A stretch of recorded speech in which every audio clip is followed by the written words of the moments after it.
મને ખુશ્બુની દુખતી રંગ પકડતા આવડી ગયું. એનાથી આગળ હવે આનાથી નાજુક સ્પર્શ બીજો હોય પણ ક્યાંથી? હવે આનાથી નાજુક સ્પર્શ બીજો હોય પણ ક્યાંથી? મને પાણીના પરપોટાને અડતા આવડી ગયું. બધા ખમતી દરો વચ્ચે અમારી નોંધ લેવાશે. અમને 2 વર્ષમાં કોઈ નતું ઓળખતું. આ બધા નેતાઓ એમ સમજતા કે આ છોકરા કાલના આવ્યા છે કરી શું લેવાના છે, પણ આ છોકરાએ શું કામ કર્યું? લંકામાં જેવી રીતે વાંદરો સમજી અને હનુમાનજીની પૂંછડી જેગવી અને એને આખી લંકા જેગવી માં બેઠેલા હોય આખી લંકા જીતી. આખા ગુજરાતમાં જે ખેસ ટોપી નાખીને નીકળે એને 2-3 વર્ષ પહેલા એવું કહેતા કે અહીંયા ત્રીજી પાર્ટી હાલતી નથી. આજે ભાજપ અને કોંગ્રેસ બે એવું માને છે એમને હાલશું નહીં આવી. આમ આદમી પાર્ટી હાલવાની. એટલે એ વાત છે કે બધા ખમતી દરોની વચ્ચે અમારી નોંધ લેવાશે. ફરી મહેફિલમાં સૌની નજરે ચડતા અમને આવડી ગયું. ફરી મહેફિલમાં સૌની નજરે ચડતા અમને આવડી ગયું. અમે તો સાપને પણ ઝેર ખાવાનો વખત આવ્યો. આ તમારી વિધાનસભામાં લાગુ પડે. અમે તો સાપને પણ ઝેર ખાવાનો વખત આવ્યો છે. મદારીને હવે માણસ પકડતા આવડી ગયું છે. ખૂબ ખુખાર સાપ આ વિસ્તારમાં છે.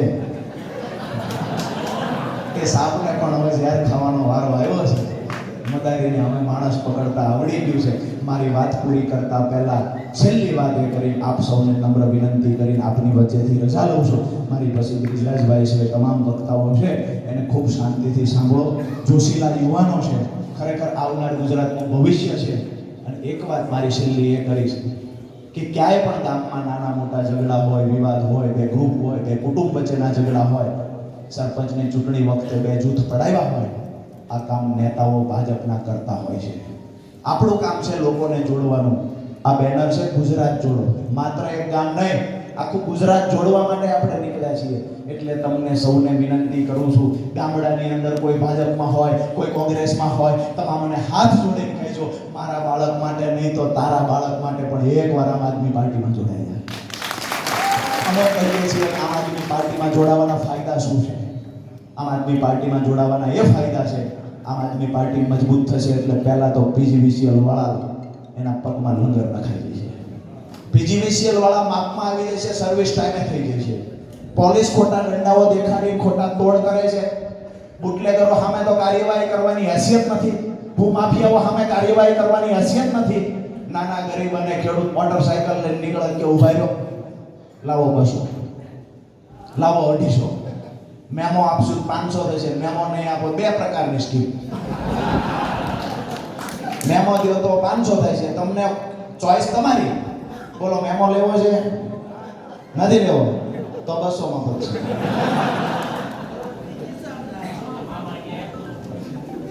આ 2 પ્રકારની સ્કીમ એ જોવે. વાહન મોટરસાયકલ તમે દરેક જિલ્લામાં તપાસ કરવાની. બધા અધિકારી ખરાબ છે એવું નથી કહેતા, પણ માથે ફાળિયું બાંધેલું હોય, દાદાની જેમ સોરણી પહેરી હોય એટલે એ તો શેટેથી નજરે પડે. આ તો ઊભો રહે છે જાણે આતંકવાદી. ઉભી રાખો બોલો કે શું લાયસન્સ આપે. પીયુસી દાદાને ખબર જ નથી પીયુસી એટલે શું છે. એને ખબર જ છે વીમો લાવો, પીયુસી લાવો, લાયસન્સ લાવો, કાંઈ ન મળે તો 4 સાઈડ સિગ્નલ ચાલુ છે. અમારે દૂધવાળા ભટભટિયા 25 વર્ષની ઉંમરના થયા એને ક્યાંથી આ બધું હોય? ઓલા ભટભટિયા જે હજી અહીંયા છે ડીઝલના વાહે કેરિયર હોય, 4-5 જણા બેસી જાય તો ઉપાધિ જ નહીં, સકડા જેટલું કામ કરે, હાલ્યા જ કરે.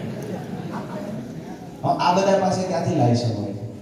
સીધી વાત એ છે કે ક્યાંક ને ક્યાંક ગરીબોને, ખેડૂતોને પોલીસ લૂંટી રહી છે, પોલીસ હેરાન કરી રહી છે. તો એની સામે અવાજ ઉઠાવવાળું કોઈ બીજું નથી. એની સામે અવાજ ઉઠાવશે તેથી આમ આદમી પાર્ટી મજબૂત. 2016 થી લઈને 2020 સુધી પ્રધાનમંત્રી ફસલ બીમા યોજનાએ ગુજરાતના ખેડૂતોને, ગુજરાતની તિજોરીને લૂંટવાનું કામ કર્યું હતું. આ યોજનાના પુરાવાઓ આપ્યા. અનેક કેસ થયા હાઈકોર્ટમાં. અનેક ખેડૂત આગેવાનોએ આંદોલનો કર્યા.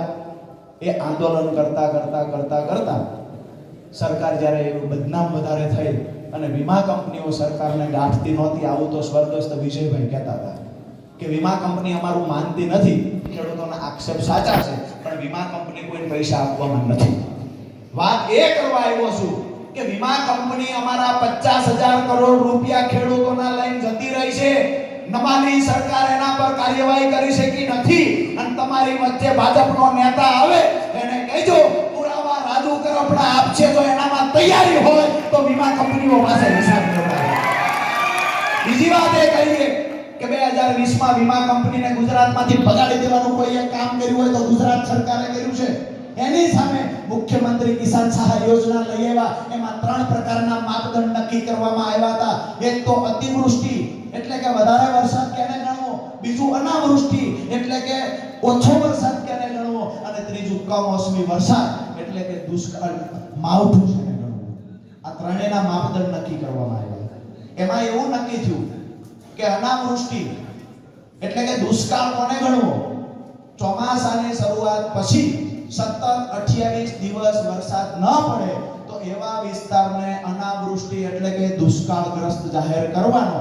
આવું નથી કહેતો, ગુજરાતના મુખ્યમંત્રીએ જાહેરાત કરેલી અને એનું જે ખરેખર એને આખી જે ગાઈડલાઈન હતી એ ગાઈડલાઈન મુદ્દા પર હું ટૂંકમાં વાત કરું છું. ગુજરાત સરકારે જાહેરાત કરેલી કે મુખ્યમંત્રી કિસાન સહાય યોજના અંતર્ગત આ 3 માપદંડ નક્કી કરવામાં આવ્યા. એમાંનો જે અતિવૃષ્ટિનો મેન્યુઅલ હતો એમાં કહેવામાં આવ્યું કે 48 કલાકમાં જો 25 ઇંચ કરતા વધારે વરસાદ થાય તો એ વિસ્તારને અતિવૃષ્ટિમાં સમાવેશ કરવો.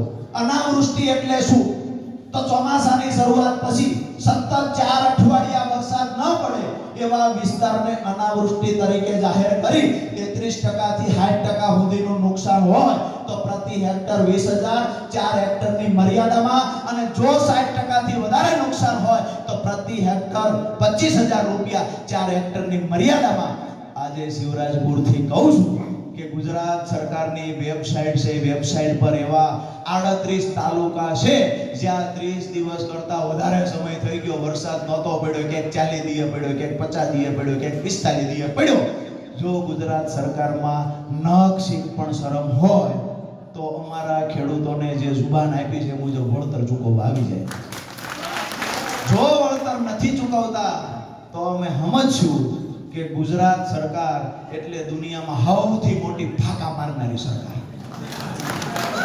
એવું કહે છે કે અમે દુનિયાની સૌથી મોટી પાર્ટી છીએ. હું એવું કહું છું દુનિયાના સૌથી મોટા ફેંકુબાજ છે. વાત એ છે કે ખેડૂતોના મુદ્દે જેને ભાજપના નેતાને ચર્ચા કરવી હોય શિવરાજપુરના આંગણેથી કહીએ છીએ, ફરીવાર આ ચોકમાં રાજુ કરપડા તૈયાર છે. ગુજરાતનો ભાજપનો કોઈ પણ નેતા એવું કહેતો હોય કે અમે ખેડૂતોના હિતમાં નિર્ણય લીધો છે, ખેડૂતો માટે લાવેલી યોજનાઓ લઈ આવે, અને જો એને બોલવા દઉં તો રાજુ કરપડા જાહેર જીવન છોડી દે. ધારાસભ્ય ફારાસભ્ય નથી કહેતા, કૃષિ મંત્રીને કહીએ છીએ અને અહીંયાથી ભાજપના પ્રવક્તાઓને પણ કહીએ છીએ, ખેડૂતોની બમણી આવકની વાતો કરનારા લોકોને કહીએ છીએ, તમારા પાપે 25 વર્ષથી અમારા ખેડૂતોના મોભારા નથી બદલાણા. આ પાપ કોઈએ કર્યું હોય તો ભાજપે કર્યું છે. આજે ખેડૂતોને કપાસના પૂરતા ભાવ આ વર્ષે મળે એવું હતું ત્યારે અમેરિકાથી ટેરિફ ઘટાડીને કપાસ લાવવાના પ્રયત્ન ભાજપે કર્યા. પહેલા દિવસથી કહું છું કૃષિ વિરોધી અને ખેડૂત વિરોધી અત્યાર સુધી ઇતિહાસમાં કોઈ સરકાર આવી હોય તો ભ્રષ્ટ ભાજપની સરકાર આવી છે.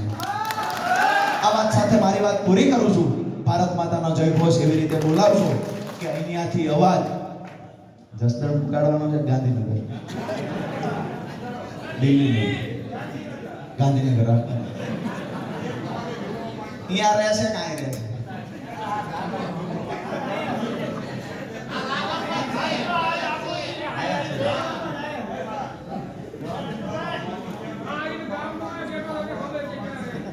ભીમોને દાદા આખા ગુજરાતનો લૂંટીને ભાજપ વાળાની કંપની ઓરડામાં બેહીન ભાગ બટાઈ કરીને કંપનીને ભગાડી મૂકી છે.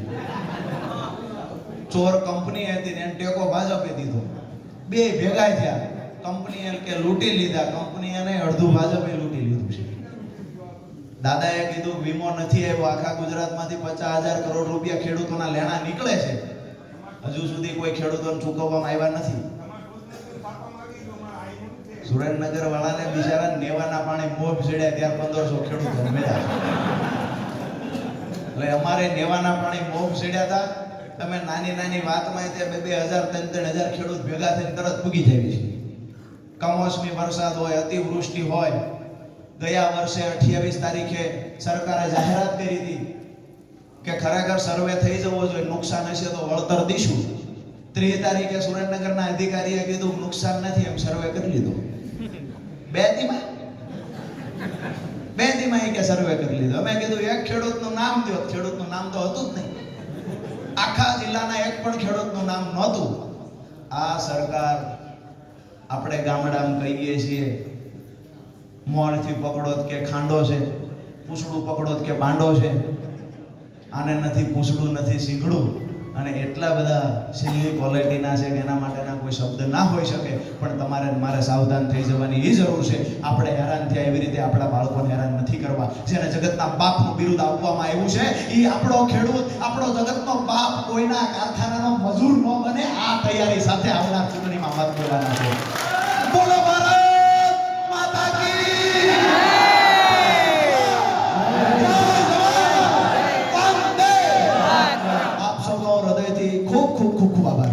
જોરદાર તાળીઓના ગણગડાટથી આપણે વધાવી લઈએ ખેડૂત નેતા. ખેતી, ખેડૂત અને ગામડું ખરેખર હું ચિત્ર હોય, અંતતા લાચાર બનતો જાય છે. એ વાત પર રાજુભાઈ ખૂબ સારી વાત કરી. ત્યારે જોરદાર અઘરું છે પણ ખૂબ સરળ કરી દીધું. જોરદાર તાળીઓના ગણગડાટથી સ્વાગતને વધાવીશું.